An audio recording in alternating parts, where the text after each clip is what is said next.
दोस्तों, यह वीडियो बहुत ही दिलचस्प है। चलिए आप और हम मिलकर इस वीडियो को देखते हैं। राहुल रविवार के दिन सुबह जब नींद से जागा तो टेलीफोन की घंटी लगातार बज रही थी। अक्सर ऐसी स्थिति में नेहा टेलीफोन अटेंड कर लेती थी। रोज जो बैग के पास के टेबल पर रखकर उसे जगाया जाता था, आज वह भी मिसिंग थी। नेहा को आवाज लगाई तो भी कोई उत्तर न पा राहुल खुद बिस्तर से उठकर टेलीफोन तक गया। हेलो, मैं नेहा बोल रही हूँ। दूसरी तरफ से नेहा की ही आवाज थी। कहाँ से बोल रही हो? राहुल ने पूछा। मैंने एक अपार्टमेंट किराए पर ले लिया है। अब मैं तुम्हारे साथ नहीं रह सकती। देखो, तुम ऐसा नहीं कर सकती, राहुल ने कहा। मैं वैसा ही करूंगी जैसा मैं सोच चुकी हूँ, नेहा ने बड़े इत्मीनान से कहा।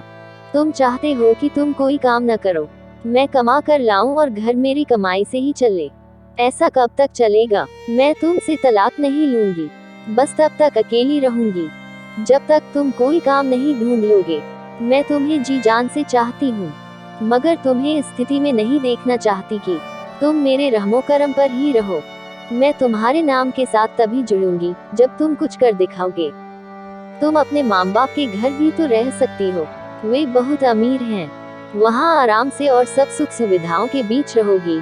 राहुल ने सलाह दी तो बगैर तैश में आए नेहा का उत्तर था, मैं उनके पास तो बिल्कुल नहीं जाऊंगी। मेरे आत्मसम्मान को यह मंजूर नहीं है। हाँ, मैं संपर्क सबके साथ रखूंगी, लेकिन तुम्हारे साथ रहना मुझे तभी मंजूर होगा जब तुम जिंदगी में किसी काबिल बन जाओगे। क्षण भर के लिए राहुल किंकर्तव्य विमूढ़ हो गया। उसने ऐसा कभी सोचा भी न था कि नेहा इस तरह उसे अचानक छोड़कर अकेले जीवन बिताने का कदम उठा लेगी। उसने नेहा से कहा, यदि तुमने अलग रहने का फैसला कर ही लिया है तो अपने पापा को इस विषय में सूचना दे दो। नेहा ने राहुल की सलाह मान ली।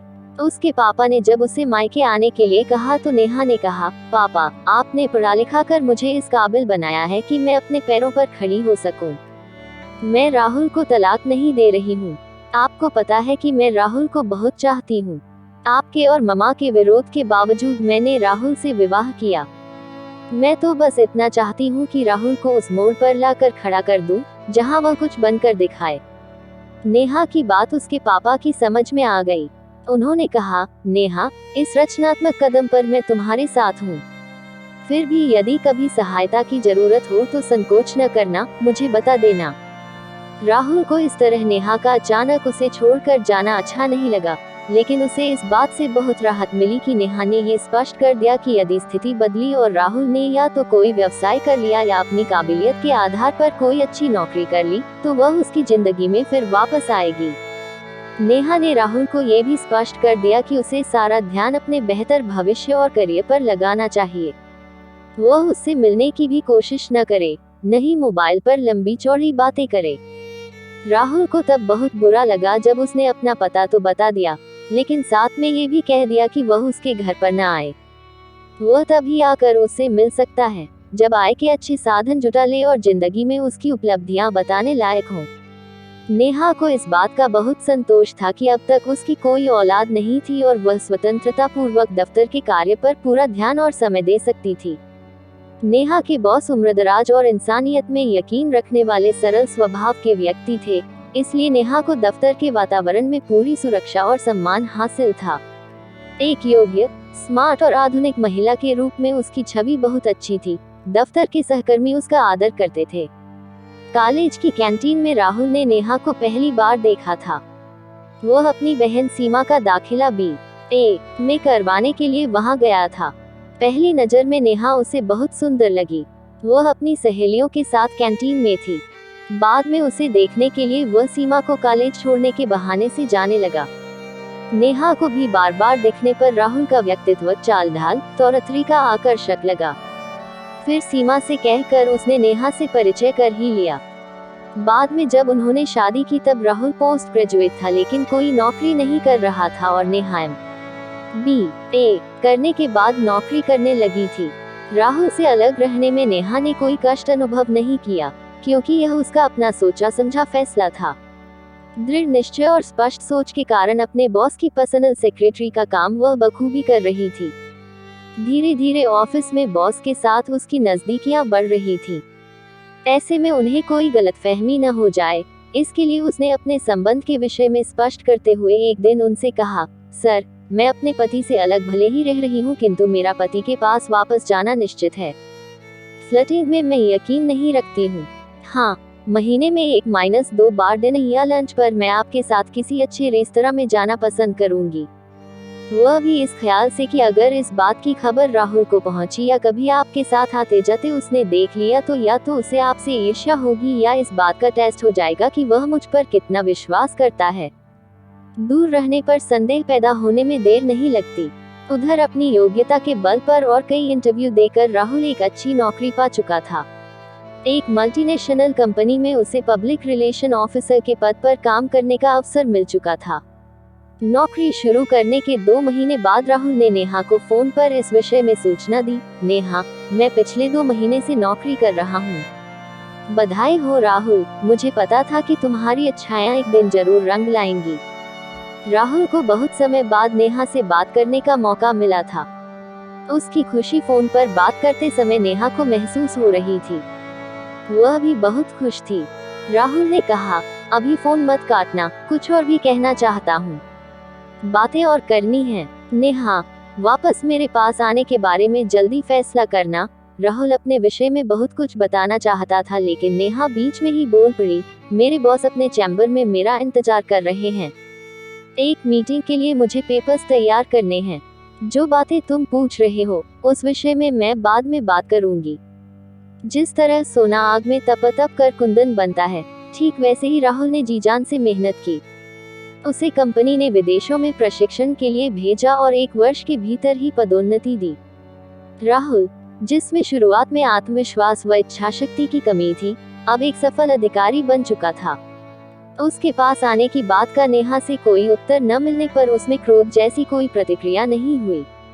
वह नेहा को उसके प्रति छिपे प्यार को पहचान रहा था। मन से नेहा उसके पास आने को आतुर थी, मगर इस बात के लिए न तो वह पहल करना चाहती थी, न ही जल्दबाजी में कोई निर्णय लेना चाहती थी। नेहा के पापा और ममा ने कभी ऐसी भूमिका नहीं अदा की कि वे नेहा और राहुल के आत्मसम्मान के खिलाफ कोई काम करें। नेहा को पता भी नहीं चला कि उसके पापा राहुल को फोन करके उसका हालचाल जानते रहते हैं और अपनी तरफ से उसे उसके अच्छे करियर के लिए मार्गदर्शन देते रहते हैं। राहुल के पिता का देहांत उसके बचपन में ही हो चुका था। राहुल के घर पर उसकी माँ और बहन के अलावा और कोई नहीं था। बहुत छोटी फैमिली थी उसकी। नेहा के बॉस ने एक दिन नेहा को बताया कि उसे उनके साथ एक मीटिंग में दिल्ली चलना है। लैपटॉप पर कुछ रिपोर्ट्स बनाकर साथ ले जानी है और कुछ काम दिल्ली के कार्यालय में भी करना होगा। वहां जाने पर कामकाज की बेहद व्यस्तता होने पर भी वे समय निकाल कर नेहा को डिनर के लिए कनॉट प्लेस के एक अच्छे रेस्तरां में ले गए। डिनर तो एक बहाना था। दरअसल वे संक्षेप में अपने जीवन के बारे में कुछ बातें नेहा के साथ शेयर करना चाहते थे। नेहा, तुमने एक दिन मुझसे स्पष्ट बात की थी कि तुम फ्लर्ट करने में विश्वास नहीं करती हो, लेकिन किसी को पसंद करना फ्लर्ट करना नहीं होता। मैं तुम्हारे निर्मल स्वभाव और अच्छे कामकाज की वजह से तुम्हें पसंद करता हूँ। तुम स्मार्ट हो, हर काम लगन से समय पर करती हो, दफ्तर में सब सहकर्मी भी तुम्हारी बहुत तारीफ करते हैं। बॉस के ऐसा कहने पर नेहा ने बहुत आदर के साथ अपने विचार कुछ इस तरह व्यक्त किए, सर, जो बातें आप बता रहे हैं उन्हें मैं महसूस करती हूँ। आपको लेकर मुझे ऑफिस में कोई असुरक्षा की भावना नहीं है। आपने मेरा पूरा ख्याल रखा है। वे आगे बोले, मैं अपनी पर्सनल लाइफ किसी के साथ शेयर नहीं करता, लेकिन न जाने क्यों दिल में यह बात उठी कि तुमसे अपने मन की बात कहूँ। तुम में मुझे अपनापन महसूस होता है। अगर मेरा विवाह हुआ होता तो शायद तुम्हारी जैसी मेरी एक बेटी होती। बचपन में ही माँ बाप का साया सिर से उठ गया था, तब से अब तक मैं बिल्कुल अकेला हूँ। घर पर जाता हूँ तो घर काटने को दौड़ता है। दोस्त है लेकिन कहने को सब स्वार्थ से जुड़े हैं। कोई रिश्तेदार शहर में नहीं है। शायद तुम्हें मेरे हाव भाव या व्यवहार से ऐसा लगा हो कि मेरी तरफ से फ्लर्ट करने जैसी कोई कोशिश जाने अनजाने में हो गई है, लेकिन ऐसा नहीं है। मैंने माँ बाप को खोने के बाद मन में कभी यह बात आने नहीं दी कि मैं विवाह करूंगा। मेरी जिंदगी में किसी भी चीज की कोई कमी नहीं है। नेहा भी थोड़ी भावुक हो गई। उसे लगा कि जिंदगी में सच्चे मित्र की आवश्यकता सभी को होती है। उसने अपने पति में भी एक सच्चे दोस्त की ही तलाश की थी। मीटिंग के बाद नेहा अपने बॉस के साथ चंडीगढ़ लौट आई। अपने बॉस जैसे इंसान को करीब से देखने, परखने का यह अवसर उसे जीवन के अच्छे मूल्यों और अच्छाइयों के प्रति आश्वस्त करा गया। उन्होंने नेहा से ये भी कहा कि जहां तक संभव होगा वे उसे राहुल के जीवन में वापस पहुंचाने में पूरी मदद करेंगे। नेहा मन ही मन बहुत खुश थी। उसे ऐसा लग रहा था जैसे बॉस के रूप में उसे एक सच्चा दोस्त मिल गया हो। वे दिल्ली में मैनेजिंग डायरेक्टर से विचार विमर्श करके नेहा को पदोन्नति देने के विषय में निर्णय ले चुके थे, लेकिन ये बात उन्होंने गुप्त ही रखी थी। सोचा था किसी अच्छे मौके पर वह प्रमोशन लेटर नेहा को दे देंगे। कंपनी की एनुअल जनरल मीटिंग की तिथि निश्चित हो चुकी थी, जो सभी कर्मचारियों और शेयर होल्डर्स द्वारा अटेंड की जानी थी। भव्य प्रोग्राम के दौरान उन्होंने प्रमोटेड कर्मचारियों के नामों की घोषणा की, जिसमें नेहा का नाम भी था। नेहा ने देखा कि उसका पति राहुल भी हॉल में बैठा था। नेहा की खुशी का ठिकाना न था। नेहा ने बॉस से इस विषय में पूछा तो उन्होंने उत्तर दिया कि राहुल को मैंने आमंत्रित किया है। वैसे इस कंपनी के कुछ शेयर्स भी इसने खरीदे हैं। आज का दिन तुम्हारे लिए आश्चर्य भरा है। जरा इंतजार करो, मैं वास्तव में तुम्हारे गार्जियन की तरह कुछ करने वाला हूँ। नेहा कुछ समझ नहीं पाई। उसने चुप रहना बेहतर समझा। घोषणाओं का सिलसिला चलता रहा। फिर नेहा के बॉस ने घोषणा की, फ्रेंड्स, आपको जानकर खुशी होगी कि यहाँ आए राहुल की योग्यता और अनुभव के आधार पर उसका चयन हमारी कंपनी में असिस्टेंट जनरल मैनेजर पद के लिए हो चुका है। राहुल और उसकी पत्नी नेहा को बधाई हो। नेहा की आंखों से आंसुओं की अविरल धारा बह निकली। सब आमंत्रित लोगों के जाने के बाद राहुल और नेहा दोनों उनके पास गए और उनको धन्यवाद प्रकट किया। खुशनुमा माहौल था। Can I hug you? उन्होंने नेहा से पूछा। ओह श्योर, व्हाई नॉट कहते हुए नेहा उनसे ऐसे लिपट गई जैसे वह अपने पापा से लाड़ प्यार में लिपट जाया करती थी। उनकी आंखें भर आई थीं। उन्हें लगा जैसे एक पौधा जो मुरझा रहा था, उन्होंने उसकी जड़ें सींच दी हैं। आंसुओं के बीच उन्होंने नेहा से कहा, आज की शाम का सबसे बड़ा गिफ्ट मैं तुम्हें दे रहा हूँ। राहुल के साथ आज ही अपने घर लौट जाओ। अब तुम दोनों की काबिलियत प्रूव हो चुकी है। दोस्तों, अगर वीडियो आपको अच्छी लगी तो इसे लाइक कीजिए, अपने दोस्त के साथ शेयर कीजिए। आप अपने और हमारे इस चैनल को सब्सक्राइब भी जरूर कर दीजिए।